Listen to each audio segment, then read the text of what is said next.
থেকে দেখেছি যে বাজেট আপনারা যখন ঘোষণা করেছেন, ঘোষণা করার পরপরই কিন্তু আজকে আমরা বিভিন্ন বাজারে আমরা ঘুরে দেখেছি যেটা সবচেয়ে এসেনশিয়াল মানুষের যে প্রতিনিধিত্বের যে খাদ্যটা গ্রহণ করে, বিভিন্ন নিত্য প্রয়োজনীয় যে দ্রব্য আছে এগুলোর মূল্য কিন্তু বাজেট ঘোষণা হওয়ার পরে একটা সময়সীমা থাকে, সেই সময়সীমার পরে কিন্তু এটা নির্ধারণ করা হয়, এটা আপনাদের পক্ষ থেকে।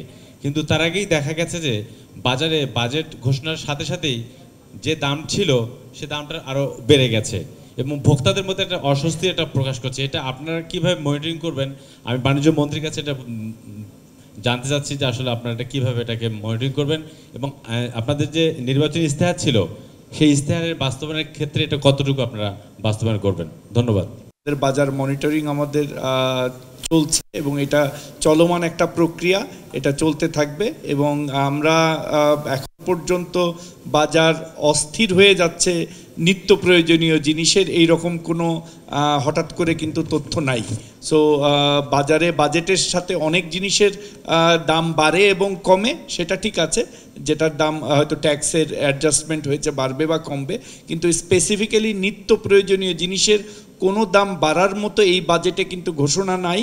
উল্টা কমানোর জন্য আমি আপনাদেরকে প্রথমেই বলেছি যে বিদ্যমান যে উৎসে নিত্য প্রয়োজনীয় জিনিসের 2% হারে কর, সেটা কমিয়ে 1% করা হয়েছে। দুধের ব্যাপারে গুঁড়ো দুধের আমদানিতে যেটা বাচ্চাদের বেবি ফুড, সেটাই যৌক্তিক পর্যায়ে কমিয়ে আনা হয়েছে এবং আমরা এটাও বলেছি যে সিজনাল পর্যায়ে যে ইয়েগুলি আছে, ভ্যারিয়েশনগুলি আছে যে সিজনের পরে, সেগুলো আমরা যৌক্তিক পর্যায়ে কমিয়ে আনবো। আর আপনারা যদি দেখেন যে অনেকগুলি পণ্যের 10টি পণ্যের উপরে আরোপিত মিনিমাম ভ্যালু প্রত্যাহার করা হয়েছে, 10টি পণ্যের শুল্ক হ্রাস করা হয়েছে, 19টি পণ্যের সম্পূরক মূল্য প্রত্যাহার করা হয়েছে, 172টি পণ্যের সম্পূরক শুল্ক হ্রাস করা হয়েছে।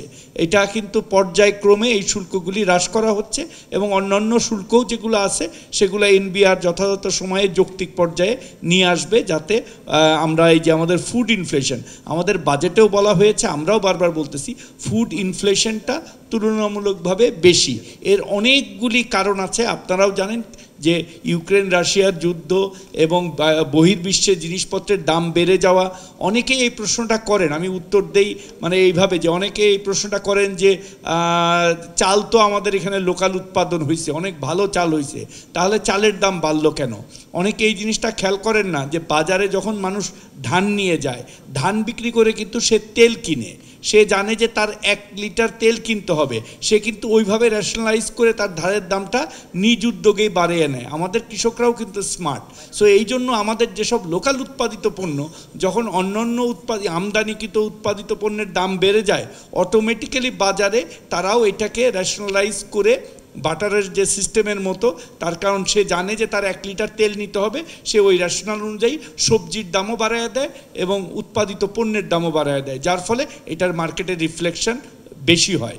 এই জন্য আমরা চেষ্টা করছি যে বাড়াইতে বাধ্য হয়। তো এই জন্য আমরা চেষ্টা করছি যে এগুলো যেন আরও কমায় আনা যায়, আরও অনেকগুলো উদ্যোগ নেওয়া হবে। সব কিন্তু বাজেটে রিফ্লেক্ট হয় না, বিকজ বাজেটে যেটা হয় ট্যাক্স দেওয়া হয়, পরেও কিন্তু এর আগেও আপনারা দেখেছেন যে রমজানের আগে আমরা কিন্তু ট্যাক্স কমিয়ে দিয়েছি হাই ট্যাক্স থেকে। সো হাই ট্যাক্স থেকে লো ট্যাক্স করা যায়, লো ট্যাক্স থেকে কিন্তু budget during the period high tax করা যায় না, যার ফলে যে ট্যাক্সটা আছে প্রয়োজনে আমরা লিন সিজনে বা যে সিজনগুলোতে আমাদের নিত্য প্রয়োজনীয় জিনিসের অ্যাভেলেবিলিটি থাকবে না, তখন কিন্তু আমরা এটা নোটিফিকেশন জারির মাধ্যমে কমিয়ে আনতে পারবো। ধন্যবাদ। মাননীয় মন্ত্রী।